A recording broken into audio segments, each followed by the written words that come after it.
Assalamualaikum warahmatullahi wabarakatuh.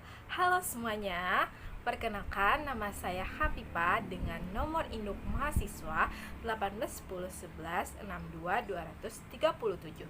Saya dari Program Studi Pendidikan Bahasa dan Sastra Indonesia Universitas Lambung Mangkurat.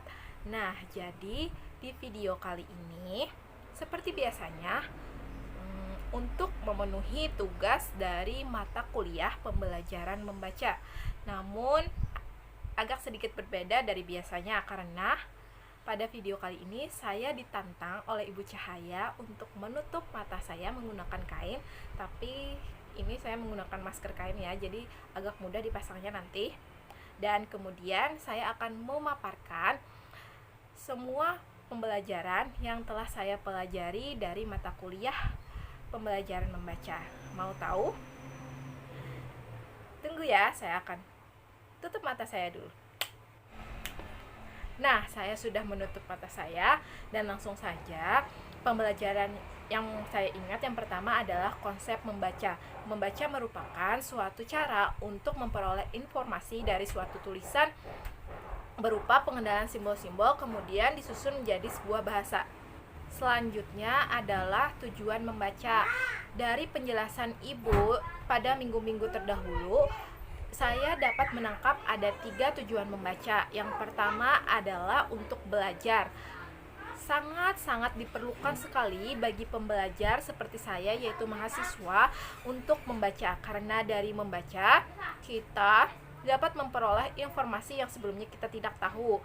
Nah, kemudian yang kedua adalah untuk pekerjaan. Ada beberapa orang membaca sebagai tuntutan pekerjaan. Contoh pekerjaannya adalah sebagai penyunting. Nah, penyunting sangat memerlukan yang namanya membaca karena merupakan tuntutan pekerjaannya. Sebelum buku dari penulis itu diterbitkan, maka seorang penyunting harus membaca buku tersebut.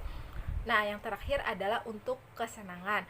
Beberapa orang menjadikan membaca sebagai hobi atau kesenangannya. Materi selanjutnya yaitu mengenai kemampuan membaca pada tingkat pemula dan lanjutan. Pada tingkat pemula ini diperuntukkan atau masuk pada tahap peserta didik pada kelas 1 sampai dengan kelas 2 SD. Pada tingkatan ini mereka dikenalkan huruf agar nantinya dapat mengenal huruf, kemudian merangkainya menjadi kata dan dapat membacanya. Kemudian pada tingkat lanjutan pada tahap ini merupakan tingkatan proses penguasaan membaca untuk memperoleh informasi atau pesan yang terkandung dari sebuah tulisan yang dibaca tadi. Jadi perbedaan antara tingkat pemula dan tingkat lanjutan itu, pada tingkat pemula adalah untuk mengenal huruf dan pada tingkat lanjutan adalah untuk pemahaman isi dari sebuah tulisan. Oh iya, pada tingkat lanjutan ini mulai dari kelas 3 SD sampai ke perguruan tinggi seperti saya mahasiswa. Pada tahap membaca tingkat pemula dan tingkat lanjutan, tentu saja pasti ada masalah-masalah yang terjadi pada seseorang pada tingkat tersebut. Misalnya pada tingkat pemula. Pada tingkat pemula ini, masalah yang sering timbul atau umum terjadi pada seorang anak. Yang pertama adalah faktor intelektual. Ada beberapa anak yang faktor intelektualnya dapat dikatakan lebih rendah daripada teman-teman sebayanya. Nah, misalnya dia kurang memahami huruf yang dikenalkan tadi, tidak dapat membedakan huruf-huruf yang mirip, sulit sekali untuk mengenali huruf. Nah, hal ini dapat menghambatnya dalam membaca permulaannya. Nah, ada juga anak yang intelektualnya tinggi namun minatnya kurang.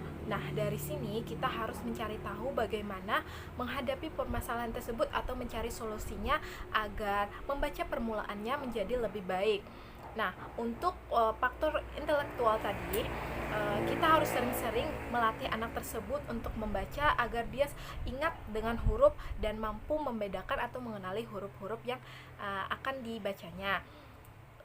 Lalu untuk faktor minatnya, minat seseorang di sini kita dapat tingkatkan lebih baik lagi dengan sering-sering berlatih atau sering-sering membaca. Kita beri motivasi bahwa dengan membaca kita dapat menjadi seseorang yang lebih banyak ilmunya, lebih banyak pengetahuannya, nilai di sekolah atau nilai akademiknya menjadi lebih baik. Materi yang menurut saya sangat menarik dan sangat unik untuk dilakukan yaitu mengetes seberapa efektif kita membaca, yaitu menghitung KEM, kecepatan efektif membaca. Dari situ kita tahu bahwa apakah cara kita membaca ini sudah efektif atau sesuai dengan tingkatan standar dari kecepatan efektif membaca. Minggu-minggu terdahulu kami semua telah menghitung KEM dari diri kami sendiri, dan saat itu hasil untuk saya sangat jauh dari tingkatan untuk perguruan tinggi. Nah, setelah menghitung KEM untuk diri sendiri, kami juga ditugaskan untuk menghitung KEM dari anak SD, SMP maupun SMA dari yang terdekat ada di rumah. Misalnya saya kemarin adalah menghitung KEM dari keponakan saya, dan hasilnya sangat bagus, lumayan bagus, karena hasilnya mendekati tingkatan dari SD yang sesuai dengan tingkatannya. Dia adalah siswa SD. Itu saja, terima kasih.